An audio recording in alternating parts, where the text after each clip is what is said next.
conversation they didn't have any idea of how their body functioned, or they couldn't keep it under control.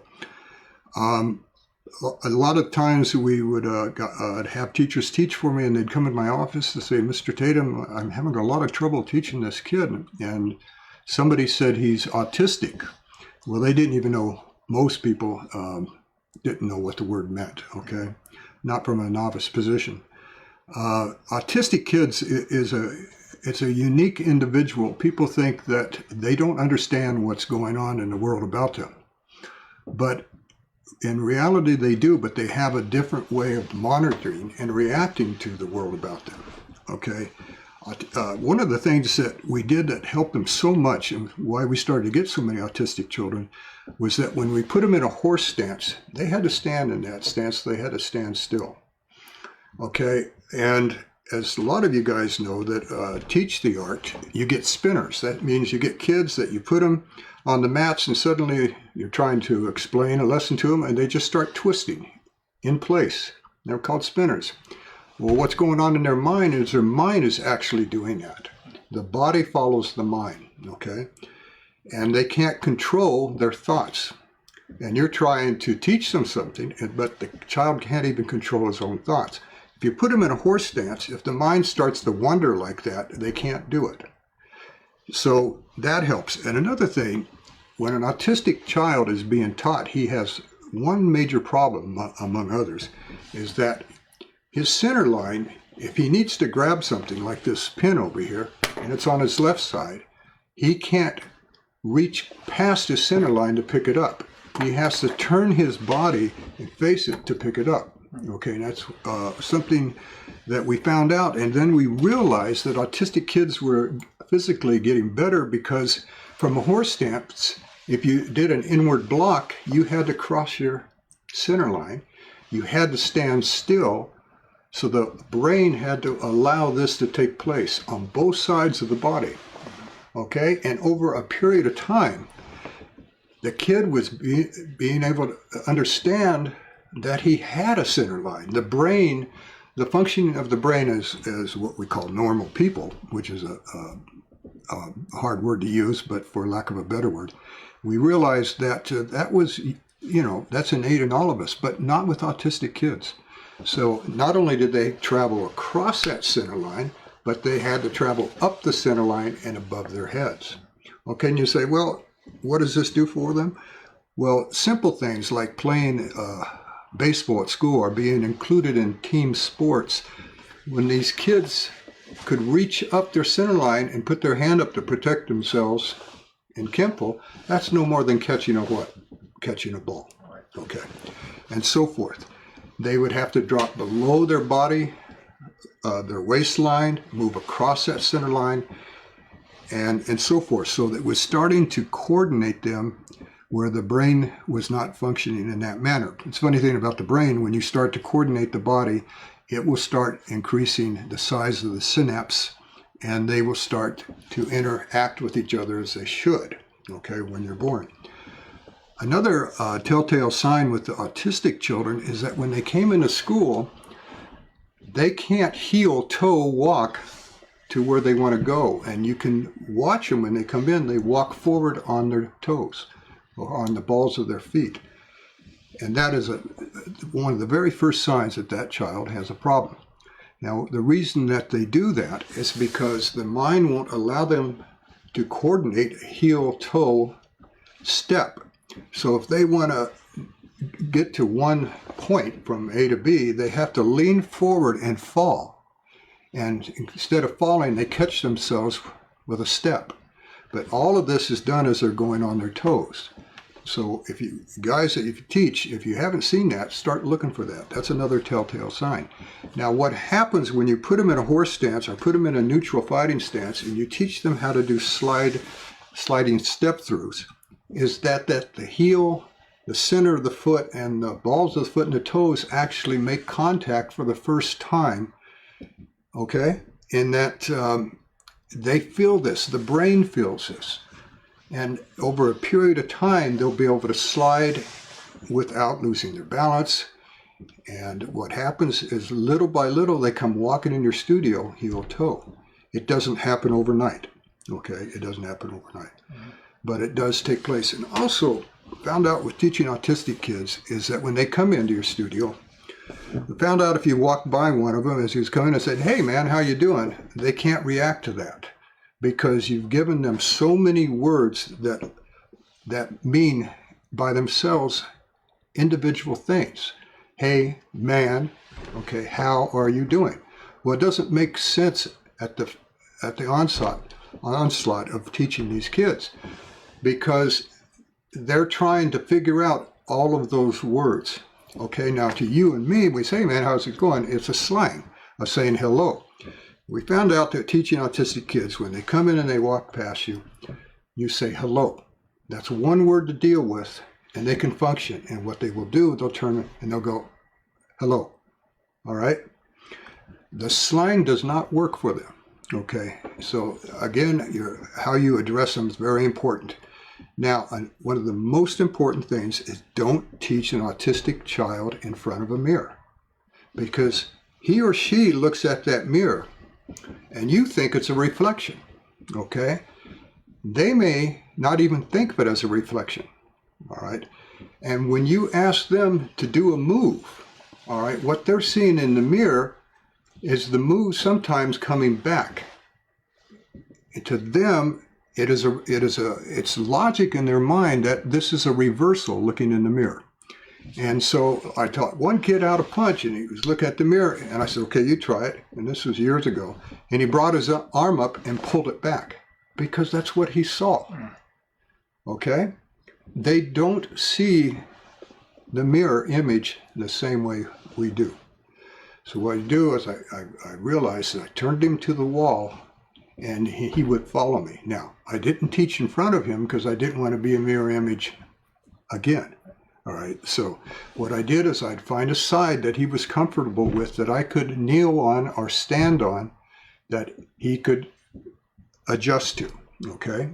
And this is important because you got to find his dominant eye. Is it easier to stand on his right or his left? Mm-hmm. If you stand on the weak eye, it's hard for them to focus with you. Well, when you stand side by side, he can now mimic what you're doing, okay? Abstraction to them is a world that they live in. How they live in, they're abstract to us, but we are just as abstract to them. It isn't that they're not smart or they can't be educated, okay? They're very intelligent people, okay? And they can be educated, and many of them go on with careers in all fields and so forth. If you get them to a Kenpo school and you do the rudiment foundation of the basics, they will begin to join their mind and body together. Right. Okay. And as time goes on, you can say, hey, man, how you doing today? And then he'll realize that he doesn't have to adjust to every word, but he can be a little slang himself and say, oh, I'm doing pretty good. All right, so they start developing a rhythm within a world that they really didn't understand, which was abstract to them, okay?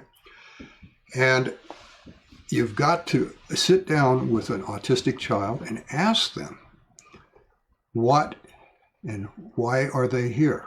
And you have to wait for their answers because you may be surprised by how they answer you.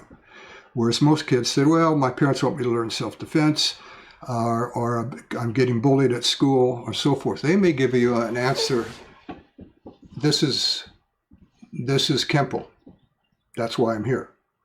And, how do you relate to that, okay? So you gradually have to learn to speak their language as they learn to speak yours. Now, the kids that have ADD, the kids that can't stand still, can't stop talking, that's a whole nother kid, okay? Now, he's not dealing with an abstract world. He's dealing with himself, is that he can't control his thoughts, his emotions, and he's distracted at the snap of a finger. Anything that moves past him, another kid walking by on the mats will distract him, as you guys know. And so again, if you take that type of child and put him in a horse stance, and don't let them move from the stance. They have no choice but to isolate their feet, okay? And oddly enough, a horse stance was designed to isolate your feet for even people that don't have problems, okay? That way you can talk to them and isolate the hand basics first, okay? But for ADD kids, it's a tremendous help. Sometimes you have to let them talk it out before you can teach a lesson, okay? Other times you just have to say, I don't want to hear anything, okay? And to them, that's confusing because you're bottling them up again, okay? But you can redirect those emotions through your physical strikes, okay? And they will voice themselves out through a kick, a punch, a chop, or another basic if you give them something to hit. So you take up a bag, okay? And remember, don't teach one of those kids in front of the mirrors. Make sure that you're facing the wall, okay? You can face them because they don't have the autistic problem of direction, okay? They don't have that. So you can face them. But let them express what's going on in their mind by hitting that bag, okay? Compliment them on the fact that they even touched the bag, okay? Don't wait for something to be so perfect before you compliment them, all right? It's a step-by-step encouragement. So when they do, I'm going to take this belt off, hit that bag, that's their new conversation. That's a physical conversation. And that, I found out throughout the years, will start to control their emotions because they will come in and think that I will be able to hit and kick that bag and I will be good when I do it, okay? So they start becoming self-corrected and control of their emotions. Now, a lot of this is through my, 48, almost 50 years now of teaching. And these are some of the techniques that I learned in working with the kids. Okay? So you have a real task at hand when you open a martial arts school to understand that in the old days, 80% or 90% of your business were adults. Today, the bread and butter of a karate school is 80% are kids, okay? I remember 10 years ago when it was 60%, but now it's at least 80%, and sometimes if not 90%. And you are going to get these types of kids because people now know, after all these years, what it can do for them, but the instructors don't all know why it helps the kids. It's easy to say, gosh, my kid changed because now he has confidence. He took lessons at such and such school. But the teacher can't explain how it worked, how the lesson got across. Okay, I'm looking at some of the questions here. We're talking about teaching boys and girls. The lessons, the syllabus is the same, of course. All right, in all the years that I've taught, I always had the girls and the boys fight together, same class. I never separated that, and I was one of the first to do it because I knew early on that fighting is fighting. An art is an art. Self-defense is what it is, okay? It doesn't understand or know a gender, okay? So don't think in terms of gender when you're teaching boys and girls. Okay, they have two different natures, of course, and that has to be addressed. For instance, when you're teaching adult males, you don't stand in front of them in a private lesson when you teach adult males because they're getting confused because when a male goes male to male head on, even under nice circumstances, it's a challenge. It's a male physical challenge. Best way to teach an adult or a young boy, okay, is from the side at a 45-degree angle. And not all the way to the side where he can't see you because then that challenges him. Okay? And I know that this sounds strange, but I'll tell you, it's just like dealing with a horse in a horse whisperer. There's certain body positions that you take that the horse understands that he would understand it with another horse doing the same body positions. Okay. Our nature is not that far removed from that type of reaction, okay, with each other. So when you're teaching adult males or male kids, don't do it head on, because the confusion between the threat of you being there as another male is real, okay? And this may not be a popular thing in the society today, but it exists. It exists. I found if you get off this side around 45 degrees, they're comfortable and they'll do what they're asked to do without rebuttal. Now, when you teach women or young girls, you can teach them from the front, okay? Because they like the strength that you give off, okay? This is another nature that has to be considered when you're teaching women and girls, okay? They like to be head on. They don't like to turn side to side to get a lesson, okay? Again, this may be contrary to what some people in the world today or the society thinks, that there are no difference in gender, okay? Well, of course there's a difference, okay? There's the two different natures. And when you're dealing with two different natures, you have to address it in your teaching, okay? That's very important. It's not the same thing as in class where teacher stands up in front of a group class. That's different, because then they're all like a group of horses. They huddle together. They feel confident together. When you are intimate with a private lesson, you're that close to somebody, you have to take this type of thing in consideration.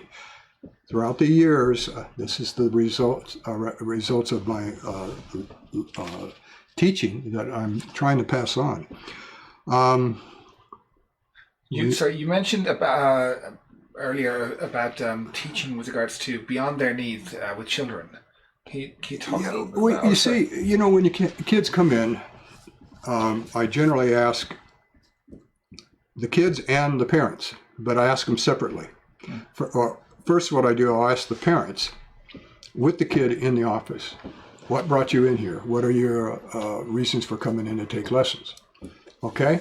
And I'll get a certain answer, because the child is there and the parent's there. Okay?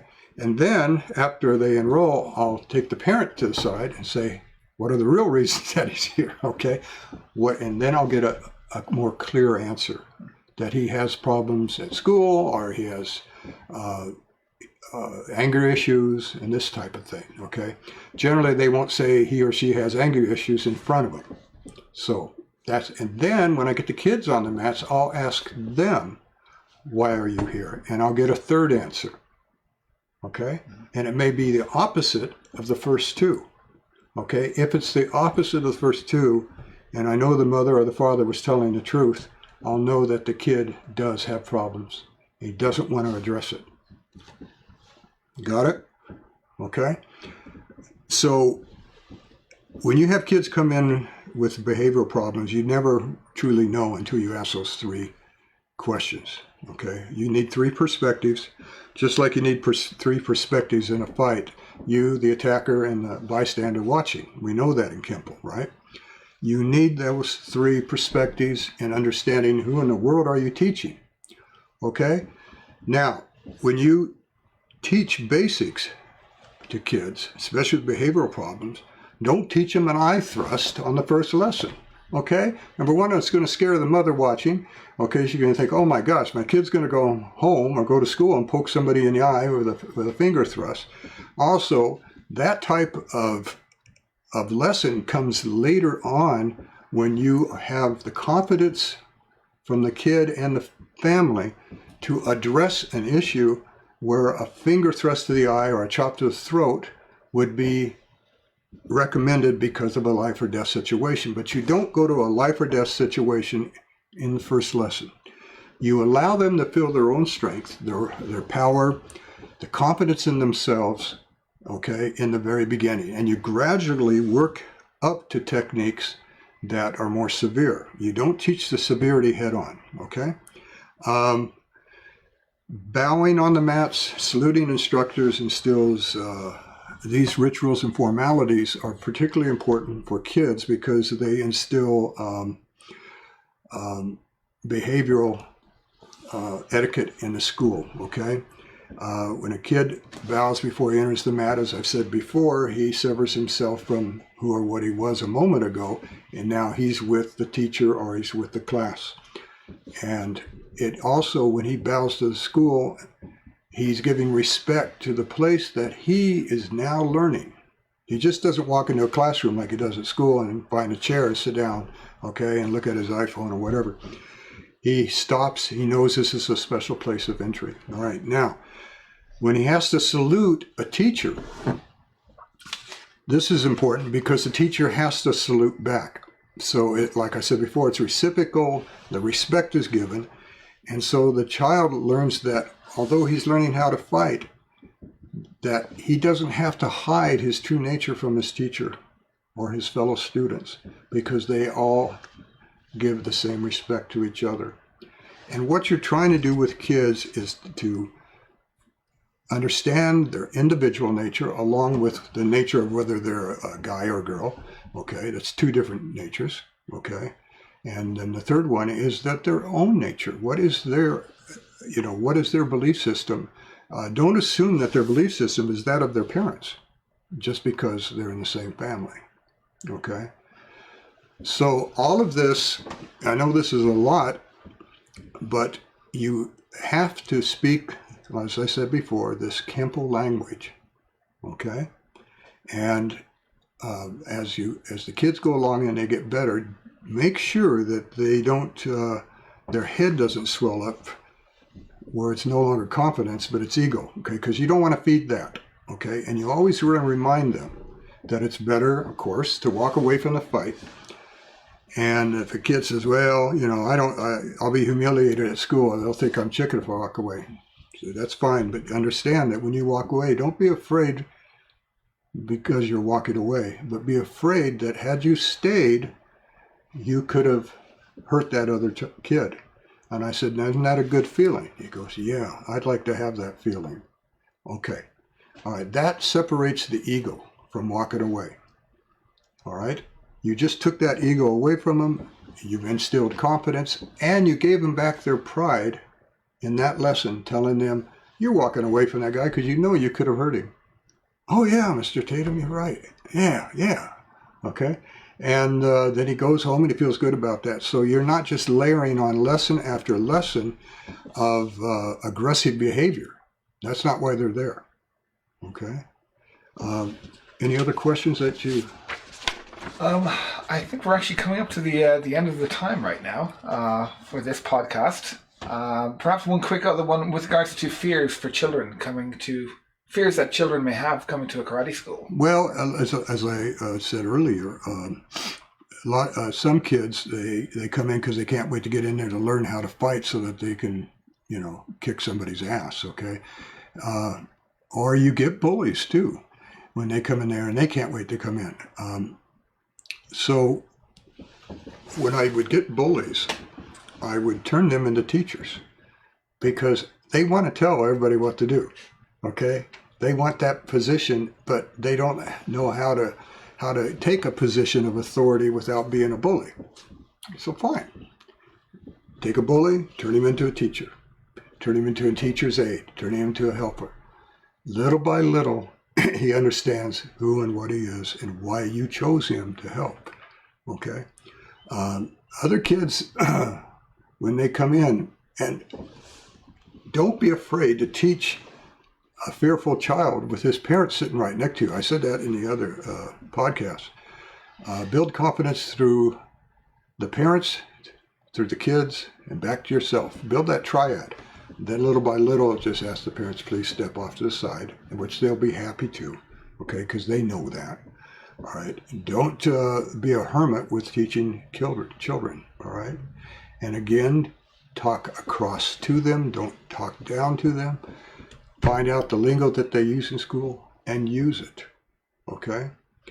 Be the kind of adult that teaches, that are strong, but are kind and generous with your teaching. A child will recognize that and they'll resonate back to that, okay? Right. All right. I'm Larry Tatum. I hope you enjoyed this podcast. If you have any questions, don't hesitate to ask it. I'm going to put this one up on Facebook for you, and we'll have it on all the other media channels. And there's a lot to it.